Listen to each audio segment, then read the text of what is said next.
గాంధీ హత్యానంతరం ఢిల్లీలో జరిగిన ఊచకోత కేసులో జగదీష్ టైట్లర్ పాత్రపై మళ్లీ దర్యాప్తు చేయాలన్న ఢిల్లీ న్యాయస్థానం ఆదేశాల్ని సిక్కులు స్వాగతించారు. సుమారు 30 ఏళ్ల క్రితం జరిగిన హత్యాకాండలో అనేక మంది ప్రాణాలు కోల్పోయినా నేటికి ఎవరిని శిక్ష పడేలా చేయని సిబిఐకి కోర్టు నిర్ణయం కనువిప్పు కలిగించాలన్నారు. తాజా ఆదేశాలతోనైనా దోషులకు శిక్ష పడేలా కేంద్రం చర్యలు తీసుకోవాలని విపక్షాలు డిమాండ్ చేస్తున్నాయి. 1984లో ఢిల్లీలో జరిగిన సిక్కు వ్యతిరేక అల్లర్లలో నిందితుడిగా ఉన్న కాంగ్రెస్ నేత జగదీష్ టైట్లర్ పాత్రపై మరోసారి దర్యాప్తు నిర్వహించాలని ఢిల్లీ కోర్టు ఆదేశించడంపై సిక్కులు హర్షం వ్యక్తం చేస్తున్నారు. మాజీ ప్రధాని ఇందిరాగాంధీ హత్యానంతరం జరిగిన సిక్కుల ఊచకోతపై దర్యాప్తు చేసిన సిబిఐ ఇందులో టైట్లర్ పాత్రకు ఎలాంటి ఆధారాలు లేవని 2010లో మెజిస్టేరియల్ కోర్టుకు నివేదించి కేసుకు ముగింపు పలికింది. ఈ అంశంపై బాధితులు ఢిల్లీ న్యాయస్థానాన్ని ఆశ్రయించారు. టైట్లర్ కు సిబిఐ క్లీన్ చిట్ ఇచ్చిన నాటి నుంచి తీవ్ర ఆగ్రహంగా ఉన్న సిక్కులు తాజాగా ఢిల్లీ కోర్టు తీసుకున్న నిర్ణయాన్ని స్వాగతించారు. టైట్లర్ ను కఠినంగా శిక్షించాలంటూ నినాదాలు చేశారు.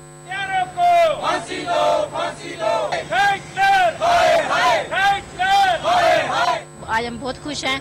आगे उम्मीद यही कर दें कि कुछ तो गवर्नमेंट हमारे लिए करेगी, उम्मीद है हमारे को। कोर्ट के फैसले को पहले तो हम स्वागत करते हैं, मगर ये कोर्ट की जो आज फैसला है उसने एक बात बहुत क्लियर मैसेज दे दिया कि सीबीआई को जो रूलिंग पार्टी है वो कैसे यूज करती है। కోర్టు తీర్పును విపక్షాలు స్వాగతించాయి. సిబిఐని రాజకీయ లక్ష్యాలు స్వార్థం కోసం వాడుకుంటున్న కాంగ్రెస్ కు కోర్టు నిర్ణయం చెంపదెబ్బ లాంటిదని భాజపా అభివర్ణించింది. మాజీ ప్రధాని రాజీవ్ గాంధీ వ్యాఖ్యల స్ఫూర్తితోనే అల్లర్లు చెలరేగాయన్న ఆ పార్టీ అధికార ప్రతినిధి నిర్మలా సీతారామన్ హింసాకాండను నియంత్రించేందుకు అప్పటి ప్రభుత్వం ఎలాంటి చర్యలు తీసుకోలేదని విమర్శించింది. ఇప్పటికైనా బాధితులకు న్యాయం జరగాలన్నారు. వాళ్ళు ఇవాళ పాపం పండి ఆ కోర్టు నుంచి ఆదేశం వచ్చింది, ఆ కేసుని మళ్ళీ ఓపెన్ చేయండి, దాని మీద ఎంక్వైరీ చేయండి, దాని మీద ట్రయల్ నడపండి అని ఆదేశం ఇవ్వడం ఒక మంచి శుభసూచి. సిక్కులకి ఎప్పుడైనా న్యాయం జరగాలి. 1984 నవంబర్ 1న ఉత్తర ఢిల్లీలోని ఓ గురుద్వారా సమీపంలో 3 వ్యక్తుల హత్య కేసులో నిందితుడిగా ఆరోపణలు ఎదుర్కొంటున్న జగదీష్ టైట్లర్ పాత్రపై పునర్విచారణకు కోర్టు ఆదేశించడాన్ని సిక్కు మత పెద్దలు, శిరోమణి అకాలీదళ్ నేతలు స్వాగతించారు. అయితే కేంద్రం చేతిలో పావుగా ఉన్న సిబిఐ ఈ అంశంపై మళ్లీ దర్యాప్తు చేసినా పెద్దగా ప్రయోజనం ఉండకపోవచ్చని అనుమానం వ్యక్తం చేశారు.